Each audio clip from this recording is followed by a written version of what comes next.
Reels वाली बहू। प्रज्ञा को रील्स बनाने का बड़ा ही क्रेज है और वो दिन भर रील्स बनाती रहती है।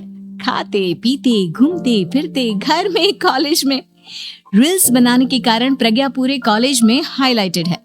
जहां उसकी रील्स सभी को पसंद आते हैं, वहीं मनीषा चिंता में डूबी रहती है। एक रोज जब खाते हुए प्रज्ञा रील्स बना रही होती है, तब मनीषा कहती है, एक मिनट भी चैन नहीं है इस लड़की को। ये नहीं कि खाना तो आराम से खा ले, लेकिन नहीं, अरे थोड़ी देर रील्स नहीं बनाओगी तो आसमान नहीं टूट पड़ेगा। अरे मम्मी, इसी को तो कहते हैं डिटर्मिनेशन। तुम नहीं समझोगी ये सब। ए भगवान, इस लड़की को सद्बुद्धि दे। जब देखो तब टेढ़ा बाका मुंह बनाती रहती है। मनीषा की बात का प्रज्ञा पर जरा भी असर नहीं होता और वो खाते खाते रील्स बनाती रहती है।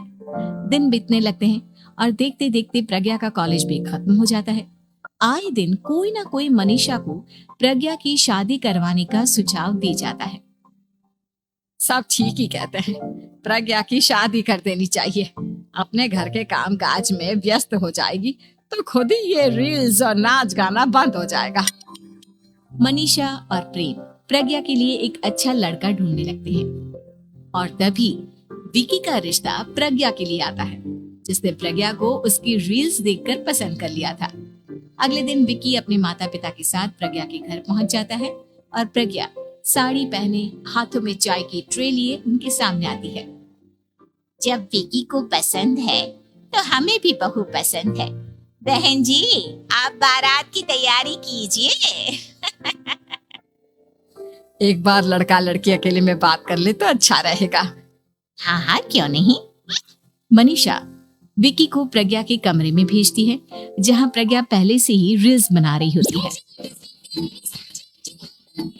तभी विकी कहता है, आ गए आपके साजन जी। हमारे साथ ये रील्स कंप्लीट करती तो और भी अच्छा रहता। अच्छा जी, अब आ ही गए हैं तो बना ही लेती हूँ आपके साथ। दोनों मिलकर रील्स बनाते हैं। जब वी मीट और तुरंत पोस्ट भी कर देते हैं। फिर विकी कहता है, जब आप साड़ी में चाय लेकर आए तब मुझे लगा कि कहीं मैं गलत घर में तो नहीं आ गया। अब सही है। दोनों की शादी पक्की हो जाती है और शादी के दिन भी प्रज्ञा रील्स बनाने से चूकती नहीं।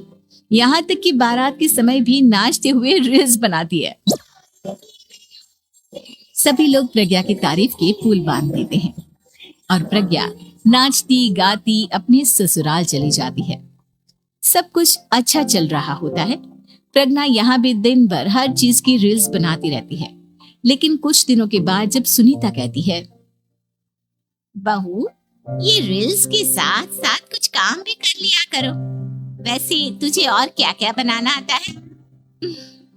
मम्मी जी, वैसे तो सब कहते हैं कि मैं सब कुछ अच्छा बनाती हूँ, लेकिन मुझे लगता है कि मैं मैगी अच्छा बना लेती हूँ, हाँ, कॉफी भी अच्छा बना लेती हूँ और मुंह तो सबसे अच्छा बना लेती हूँ। हैं?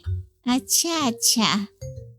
सुनीता अपना माथा पकड़ लेती है और कहती है, बहू, कुछ खाना बनाना भी सीख लेती।